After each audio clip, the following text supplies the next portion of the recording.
Assalamu alaikum students, I am Miss Saima Parvez Ahmed here and today I am going to explain you about cell. You have already studied in a previous classes about the cell, but today we will discuss in a detail about it. So we will continue it.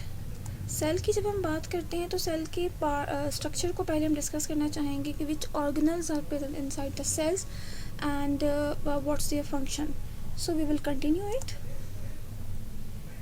Before starting the cell, I am going to explain you two basic terminologies which you have already listened a lot whenever you study about the cell: prokaryotic and eukaryotic cell. Right?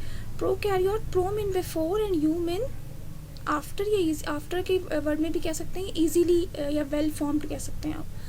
तो prokaryotic cell वो sales होते हैं जिनके अंदर proper nucleus नहीं होता. Already studies nucleus is a control centre of the cell. तो जब सेल ट्रू न्यूक्लियस नहीं होगा तो वो सर्वाइव कैसे करते हैं. ट्रू न्यूक्लियस ना होने का मकसद ये है कि उनमें मेम्ब्रेन बाउंड ऑर्गेनल्स नहीं होते. फॉर एग्जाम्पल न्यूक्लियस के गिर्द जो न्यूक्लियर मेम्ब्रेन होती है वो नहीं होगी उसमें, तो इरेगुलर इन शेप के अंदर न्यूक्लियर मटेरियल स्कैटर्ड फॉर्म में मौजूद होता है. That's why these cells are called prokaryotic cell. Karyon word निकला है न्यूक्लियस से, प्रो मीन बिफोर. वो सेल जिनके अंदर प्रॉपर न्यूक्लियस नहीं होता या ट्रू न्यूक्लियस नहीं है, मेम्ब्रेन बाउंड ऑर्गेनल्स नहीं हैं, वो क्या कहलाते हैं? प्रोकैरियोटिक सेल्स कहलाते हैं. और जिनमें कंप्लीट न्यूक्लियस है, न्यूक्लियर मेम्ब्रेन है, माइटोकॉन्ड्रिया है तो माइटोकॉन्ड्रिया के गिर्द मेम्ब्रेन है, गोल्जी बॉडीज़ हैं तो उनके गिर्द एक प्रॉपर मेम्ब्रेन है, सेल प्रॉपर मेम्ब्रेन में कवर है. तो तमाम मेम्ब्रेन बाउंड ऑर्गेनल्स अगर मौजूद हैं तो वो क्या सेल्स कहलाते हैं? Eukaryotic cells. अगर मेम्ब्रेन बाउंड स्ट्रक्चर एब्सेंट हैं और प्रॉपर न्यूक्लियस नहीं है तो वो क्या सेल्स कहलाएगा? Prokaryotic cells. और अगर मेम्ब्रेन बाउंड स्ट्रक्चर्स हैं और प्रॉपर न्यूक्लियस मौजूद है तो वो क्या सेल्स कहलाएंगे? Eukaryotic cells. सेल को स्टडी हम करते हैं तो cell was first discover by Robert Hooke. Robert Hooke ने कहाँ डिस्कवर किया था? रॉबर्ट हुक ने कॉर्क का एक पीस लिया था और उस पीस के अंदर उसे हॉलो चैम्बर्स नज़र आए थे. You can also do this kind of experiment home. अगर कॉर्क का पीस आप स्लाइस फॉर्म में कट करें, जिसका लेमन स्लाइस कट करते हैं तो आपको उसको माइक्रोस्कोप में ऑब्जर्व करने में प्रॉपर होल शेप चैम्बर नज़र आ रहे होते हैं. उस एक चैम्बर को उसने सेल का नाम दिया था. फिर जब उसने प्लांट सेल्स ऑब्जर्व किए या लिविंग ऑर्गेनिजम्स के सेल ऑब्जर्व किया, अनियन सेल है उसमें भी उसको उसी तरह के चैम्बर नज़र आए, इसी तरह से उसको भी सेल का नाम दे दिया गया. रॉबर्ट ब्राउन जो थे उन्होंने न्यूक्लियस डिस्कवर किया था जिसको हम कंट्रोल सेंटर ऑफ सेल कह रहे होते हैं. लेकिन इन तमाम चीज़ों के साथ साथ जो सेल थ्योरी है वो अपनी जगह बहुत अहमियत रखती है, जो कि 3 डिफरेंट साइंटिस्ट ने मिलकर प्रपोज की थी: Schleiden, Schwann and Rudolf Virchow. Schleiden का कहना था कि all plants are made up of cells. Schwann का कहना था all animals are made up of cells. तकरीबन दोनों चीज़ें सेम हो गई. तमाम हम जब कहते हैं हम ये कहते हैं plants animal both are made up of cells, right. जबकि रुडोल्फ वर्चो ने कहा था cells comes from cells. It's mean कि जब एक सेल डिवाइड होता है तो उसके डॉटर सेल्स होते हैं वो भी तो सेल्स ही कहलाते हैं ना. तो सेल्स से ही फॉर्म हो रहे होते हैं. Cell theory was collectively propose by Schleiden, Schwann and Rudolf Virchow. जो पोस्टुलेट थे उसके क्या थे? द फंडामेंटल पॉइंट्स क्या थे? The cell is the structural function unit of a life. All organism are composed of one or more cells. One cell पे consist करेगा कोई ऑर्गेनिज्म वो क्या कहलाएगा? यूनिसेलुलर. एक से ज़्यादा सेल पे डिपेंड करेगा तो वो क्या कहलाएगा? Multi cellular cells. New cells can arise only by the division of pre existing cells. इससे आपको ये समझ आ जाना चाहिए बेटा कि न्यू सेल्स कहीं से जनरेट नहीं हो रहे, खुद ब खुद फॉर्म नहीं हो रहे, बल्कि एक सेल से दूसरा सेल फॉर्म हो रहा है. यानी मदर सेल से डॉटर सेल्स फॉर्म हो रहे होता है. इस तरह से प्रोसेस कंटिन्यू रहता है. Clear? Now cell membrane. Outer membrane which is covered the cell is called cell membrane. Membrane कहते हैं लेयर को, या आउटर लेयर या आउटर कवरिंग के लिए मेम्ब्रेन कवर या झिल्ली जैसे उर्दू में कहते हैं उसके लिए यूज़ हो रहा होता है, क्योंकि इस सेल को कवर करती है इसलिए क्या कहलाती है? Cell membrane. सेल मेम्ब्रेन को प्लाज्मा मेम्ब्रेन भी कहते हैं इसलिए कि सेल के अंदर का लिक्विड क्या होता है? प्लाज्मा होता है, साइटोप्लाज्म है इसको, इसलिए इसको हम प्लाज्मा मेम्ब्रेन भी कह रहे होते हैं. सेल मेम्ब्रेन के स्ट्रक्चर की जब बात हम करते हैं, वैसे तो हम ये कह रहे हैं कि सेल मेम्ब्रेन सेल को कवर कर रही है इसलिए सेल मेम्ब्रेन कह रही है, लेकिन सेल मेम्ब्रेन का एक्चुअल खुद का स्ट्रक्चर, सेल्फ स्ट्रक्चर इंतहाई कॉम्प्लिकेटेड होता है और बहुत इंटरेस्टिंग भी है. First time this structure was discovered by Singer and Nicolson, scientist थे. इन्होंने एक मॉडल प्रपोज किया था जिन्होंने कहा था कि सेल मेम्ब्रेन या प्लाज्मा मेम्ब्रेन का स्ट्रक्चर इससे मिलता जुलता होता है. उस मॉडल को उन्होंने नाम दिया था fluid mosaic model. Fluid liquid के लिए यूज़ हो रहा है. मोज़ेक किसे कह रहे हैं? आप लोगों ने अक्सर देखा होगा मोज़ेक वर्क. मोज़ेक वर्क क्या होता है? मोज़ेक कहते हैं जब बहुत सारे डिफरेंट तरह के पीसेस को कंबाइन करके कोई नया पैटर्न जनरेट कर दिया जाए, उसे हम मोज़ेक कहते हैं। आप लोगों ने अक्सर देखा होगा हमारी जो हेरिटेज है उसमें देखें पुरानी बिल्डिंग्स के लिए मसाजिद जो हैं उनके अंदर शीशों का काम किया जाता है, उनकी विंडोज़ में बहुत सारे शीशों के टुकड़ों को जोड़ के एक पैटर्न जनरेट किया जाता है। This kind of work is called mosaic. Singer Nicol साहब ने इस मॉडल को फ्लूइड मोज़ेक मॉडल क्यों कहा था वो हम डिस्कस करेंगे इंशाल्लाह। पहले हम इसको देख लें इसमें है क्या। फ्लूइड मोज़ेक मॉडल, यहाँ पे मैंने आपके सामने पूरे मॉडल की डायग्राम दी हुई है, ठीक है। यहाँ जहाँ अगर मेरा पॉइंटर आप देख रहे हैं तो ये सेल मेम्ब्रेन की आउटर लेयर है जो इसको कवर कर रही है। इसके अंदर fluid membrane structure consist of a lipid bilayer. Lipid bilayer क्या है बेटा, ये आपको स्वेलिंग नज़र आ रही है, ये अपर एंड पे भी है और लोअर एंड पे भी है। तो ये लिपिड्स हैं, उनकी दो लेयर्स क्योंकि हैं इसलिए हम क्या कह रहे हैं इसको lipid बाइलेयर्स।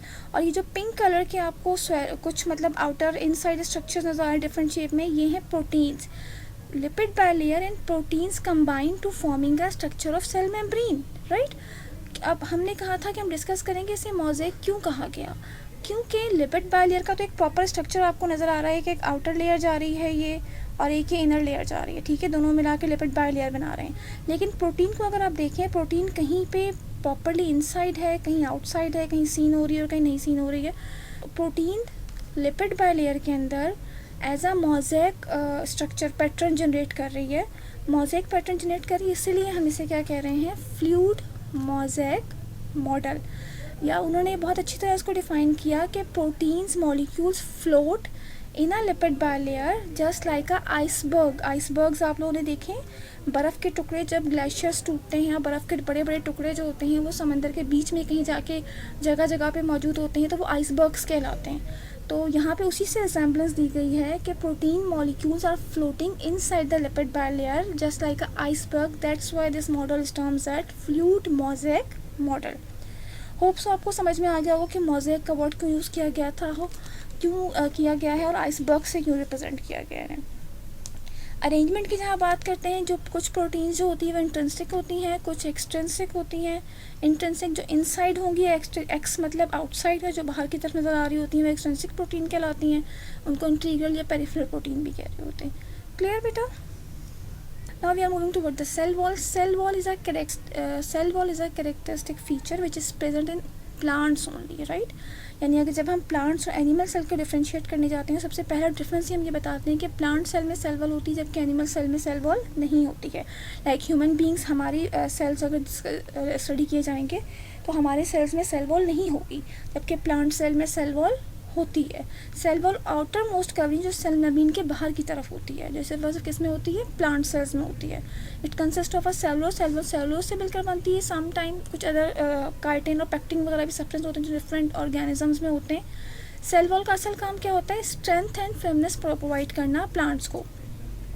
Cell wall consist of a 3 layer, primary wall, secondary wall and middle lamella. Primary wall present inside, secondary wall present outside, or in between the primary and secondary wall the liquid is present which is called middle lamella.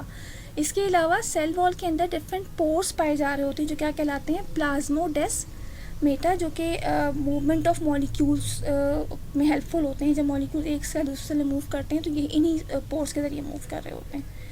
Clear. Okay, main difference हमने plant और animal cell का discuss किया। Cell wall plants में होती है, animal में नहीं होती। इसके अलावा भी और बहुत सारे डिफरेंस है, लेकिन पहले हम लोग जो है सेल ऑर्गेनल्स को स्टडी कर लेते हैं।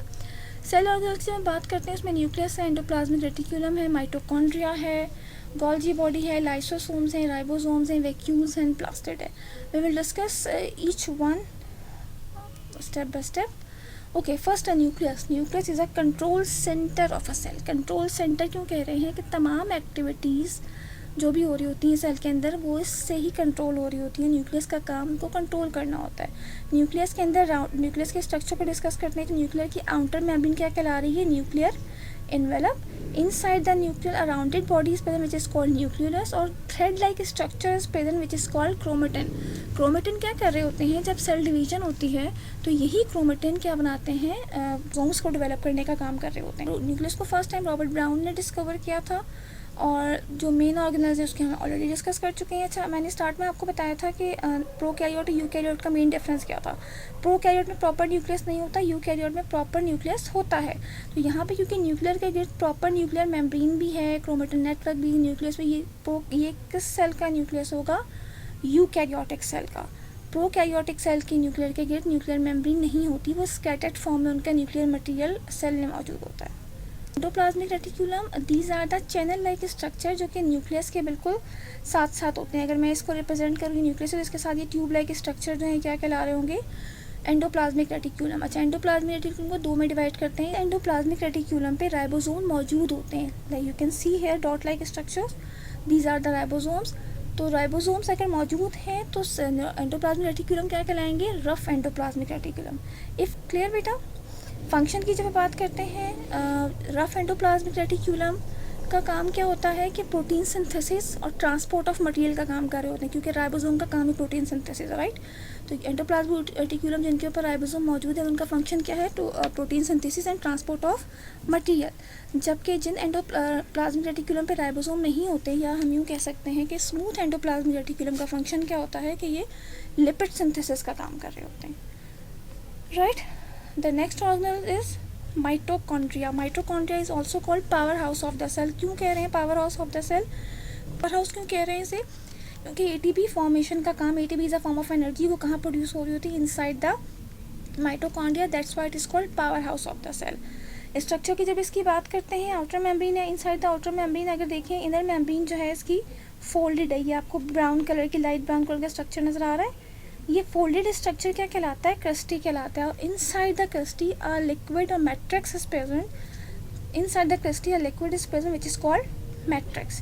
यानी ब्लू कलर से हमने यहाँ पे मैट्रिक्स को शो किया है और लाइट ब्राउन कलर से क्रस्टी को शो किया। ये इनर मेम्ब्रेन है, आउटर मेम्ब्रेन उसकी शेप को फॉर्म कर रही होती है। मेन काम है इसका, अच्छा, site of aerobic cellular respiration, इसके अलावा एनर्जी प्रोडक्शन का काम भी करते हैं। गोल्जी एपिटस के लिए डिक्टायोसोम्स भी यूज़ हो रहा होता है, राइट। तो अगर ये वर्ड यूज़ हो तो भी आप समझ जाएं कि गोल्जी एपिटस को ही कह रहे हैं। Golgi apparatus are thin plate like structure and usually located near the nucleus. Nucleus के साइड पे ही होते हैं, प्लेट लाइक स्ट्रक्चर होते हैं, इनकी स्वेलन आउटर मेम्ब्रेन्स होती हैं, मतलब जो प्लेट लाइक स्ट्रक्चर के जो एंड्स होते हैं वो स्वेलन होते हैं। और यहाँ पे इसका फंक्शन मेन क्या है, टू फॉर्म द लाइसोसोम्स, यानी लाइसोसोम की फॉर्मेशन का काम इन पे हो रहा होता है। गोल्जी एपिटस को फर्स्ट टाइम जो है कैमेलो गोल्जी, जिस साइंटिस्ट ने डिस्कवर किया था, उन्हीं के नाम पे इसका नाम गोल्जी एपिटस पड़ा था, right. Lysosomes are the irregular structures form by, हमने पहले डिस्कस कर लिया था कि गोल्जी एपिटस का फंक्शन क्या था, फॉर्मेशन ऑफ लाइसोसोम। तो कहाँ फॉर्म हो रहे हैं लाइसोसोम्स, गोल्जी बॉडीज़ के अंदर। इसके अलावा इन्हें हम सुसाइडल सैक्स भी कह रहे हैं। सुसाइड खुदकुशी करने को कहते हैं। आप कह रहे होंगे ये नाम कहाँ से आ गया अचानक सुसाइड का। सुसाइडल सैक क्यों कहते हैं, इसलिए कह रहे होते हैं, यानी लाइसोसोम जब एंजाइम सिक्रीट करते हैं तो जब वो ख़त्म हो जाता है तो अपनी ही प्रोटीन को डाइजेस्ट करना शुरू कर देते हैं, इसलिए इन्हें हम कहते हैं suicidal sacs, right. Next one is ribosomes. Ribosomes are the small structures we have already discussed. These are present on the endoplasmic reticulum. Endoplasmic reticulum को ribosomes के होने की वजह से हम क्या कह रहे थे, rough endoplasmic reticulum. राइबोसोम का मेन फंक्शन प्रोटीन सिंथेसिस है, जो कि सेल्स के लिए बहुत ज़रूरी होती है, और ये प्रोकैरियोट और यूकैरियोटिक दोनों सेल्स में होते हैं। Vacuoles, okay, vacuoles are the non protoplasmic fluid. अच्छा, वैक्यूल डिफरेंट शेप में हो सकता है। इसका काम क्या होता है, स्टोरेज है इसकी। वैक्यूल की आउटर मेम्ब्रेन क्या कहलाती है, चाहे वो प्लांट्स में हो चाहे वो एनिमल्स में हो। Outer membrane of vacuole is called tonoplast, right. और inside the vacuole cell sap is present. Plants और एनिमल सेल्स से वैक्यूल का फ़र्क ये होता है कि प्लांट्स में लार्ज वैक्यूल होता है तो न्यूक्लियस थोड़ा साइड पे हो जाता है, जबकि एनिमल्स में जो है वैक्यूल साइड पे होता है। Vacuoles play important role in the plant defence mechanism and storage.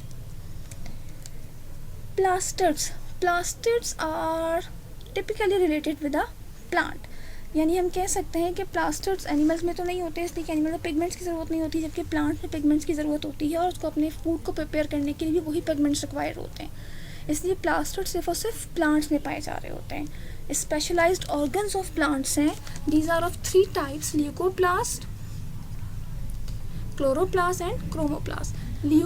Leuco white या कलरलेस के लिए यूज़ हो रहा है, क्लोरो ग्रीन के लिए यूज़ हो रहा है, क्रोमो कलरफुल, किस ग्रीन और वाइट के अलावा कोई भी कलर हो सकता है, कलर्स के लिए यूज़ हो रहा है। ल्यूकोप्लास्ट और plastid these are colourless plastid. अगर प्लांट की बॉडी को इमेजिन करें इसी वीडियो को देखते हुए, तो आप देखेंगे प्लांट की बॉडी में कलरलेस स्ट्रक्चर कौन सा होता है, रूट्स होती हैं, रूट्स का कोई कलर नहीं होता। तो ये प्लास्टिड्स कहाँ होंगे, रूट्स में। इस तरह chloroplast, chloro stand for green, तो ये ग्रीन पिगमेंट रखते हैं जिसको हम कहते हैं क्लोरोफिल, जो कि फोटोसिंथेसिस में पार्टिसिपेट कर रहा होता है। Photosynthesis preparation of plant food material, right. Plant photosynthesis के जरिए अपना फूड प्रिपेयर करता है, और किसके फोटोसिंथेसिस के जरिए इसके अंदर क्लोरोफिल यूज होता है। क्लोरोफिल वो पिगमेंट है जो किसने पाया जा रहा है, क्लोरोप्लास्ट में पाया जा रहा है। So chloroplast green part of plant में होंगे, तब आप खुद इमेजिन करें कि लीव्स में, स्टेम में, जो भी ग्रीन पार्ट ऑफ प्लांट है वहाँ पे क्या होंगे, क्लोरोप्लास्ट होंगे। नेक्स्ट में chromoplast. Chromoplast represent the colours of the plant ना, तो कलरफुल पार्ट फ्लावर होता है, फ्रूट्स होते हैं, तो वहाँ पे जो प्लास्टिड होंगे वो क्या कहलाएंगे, क्रोमोप्लास्ट होते हैं। डिफरेंट कलर के होते हैं ये, और डिफरेंट कलर रिप्रेजेंट कर रहे होते हैं, राइट। होप सो बेटा सेल ऑर्गेनल्स के बारे में आपने अच्छी तरह समझा होगा। फिर भी इसके लिहाज से आपके पास कोई भी क्वेरी है, you can ask it. Thank you so much.